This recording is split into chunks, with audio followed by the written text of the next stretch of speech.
Yeah, so when students start attending more regularly, you tend to see that there's an increase in engagement, and you can tell at this point that they are starting to rely on the assignment and they realize how consistency does work for them. And especially when you're following up on topics that they've mentioned maybe weeks before, and you follow up by discussing their interests, finding out a bit more about them. Once the relationship starts to build, you can start to really see the students relying on the consistency that they might not have had in other areas of their lives.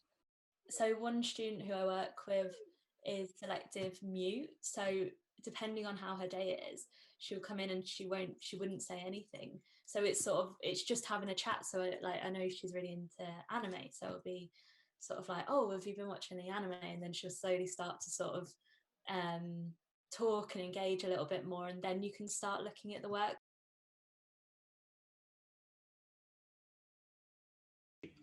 Quite a few kids have realized that they can bring just the stuff that they're generally interested in into the session to talk to me about, because I'll show that I'm invested and interested in what they do.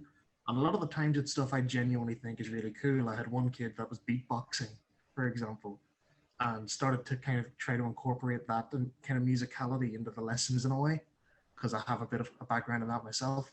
So a lot of cool stuff you can mess around with it, but yeah, I think they get a lot out of that kind of personal touch, because where they can get lost in terms of engagement a lot of the time is that they don't feel school really caters to what they're into. So one of the girls that I was working with wanted to work in a hair salon. And at first, she didn't really have that much to say about it, other than that she knew she wanted to do it. Didn't necessarily know what she needed to do to get there. Just knew that that was ultimately what she wanted to do. And after a few sessions, once I started in maths, tied in examples of budgeting, say for a hair salon, working out profit and loss, using that to deal with negative numbers, which was a topic that she was stuck on, she started to get a bit more engaged with the content, which was obviously really good. But also, she started coming in saying she'd done bits of research about what she needed to do to get into that career, which wasn't conventional achievement in the session. So it wasn't graded achievement. But I felt like it was really good that I'd managed to get through to her like that, because it was quite difficult to do that in the first place.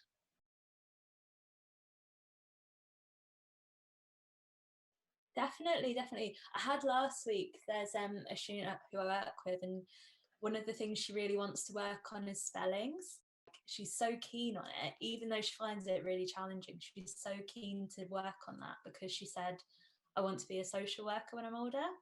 And she said, right, so I want to go to college and then go to university, become a social worker, and then I want to be a foster carer as well.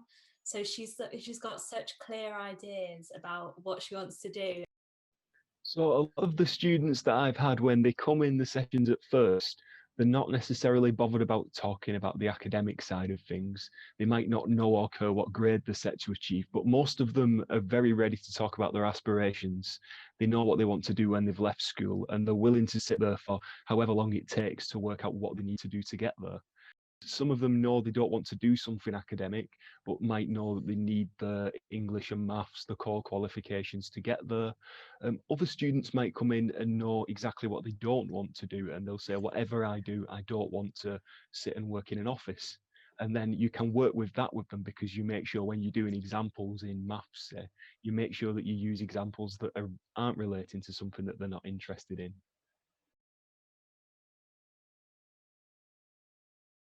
Like, it's quite often the students that are having to work with me on a basis where it's not within their allocated school hours.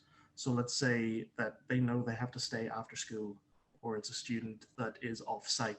And it becomes very like apparent that the engagement and the showing up in general is because they really want to be there and they feel like they're getting a lot out of it, especially once the pandemic started, because the tuition that I had that could be moved online was moved online, and there was a lot of effort put in on the side of the carers to make sure tuition was kept on going with me, because they were hearing so much about me from the students.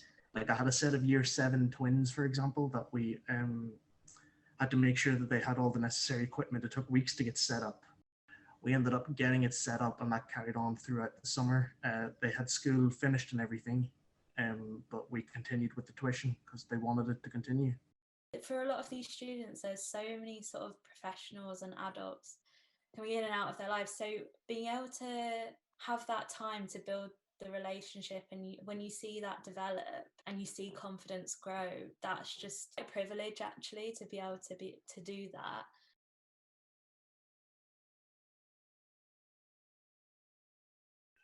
So I think one of the biggest challenges that I've had on the right angle is attendance. Pupils aren't necessarily always consistent with when they turn up, and sometimes when they do turn up, it might not necessarily be on time. And I've found the best way to overcome this is generally be consistent with them. The pupils need to know whether they turn up or not, you will be there at the same time every week waiting for them. And then once you've done that, they start to rely on this consistency, and they will turn up a bit more because they know there'll be somebody there to listen to them and work with them throughout the day. So when we converted to the online tuition, I did have a few sessions where students tried to mess around with the online whiteboard and basically sabotage their own sessions, either to entertain themselves or to get away from doing the work.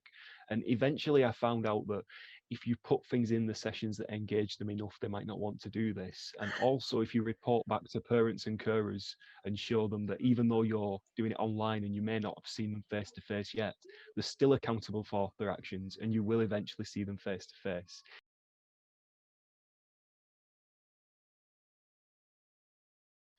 Sometimes if you ask students sort of like, oh, how's your week been, and they're like, oh, it's not that great, like there's been a couple of students who've said, oh, but I've got counselling later, so I'll talk about it then, kind of thing. So that's quite nice as well, because it sort of shows that they do treat it as really as a space where they can open up and sort of offload and stuff like that. And it helps with the tuition side for them to sort of be like, oh no, it's fine, I'm ready, I can do tuition today, that's fine. Mossy Hollins, because they have counselling on the same day, the students like talk about it a bit more. Particular student, they'd been having to self-isolate for sort of like half term, and then managed to come in on either the Thursday or the Friday, and they were in such a good mood, and they were sort of so excited because they were happy that they got to come in time for Friday, because she said, oh, Fridays are great because I've got tutoring and counselling. So that was just really nice. Kind of goes to show sort of the relationships that you can build, and the opportunity for sort of one-to-one, both sort of academic support and the counselling side, like, is really important for a lot of these students.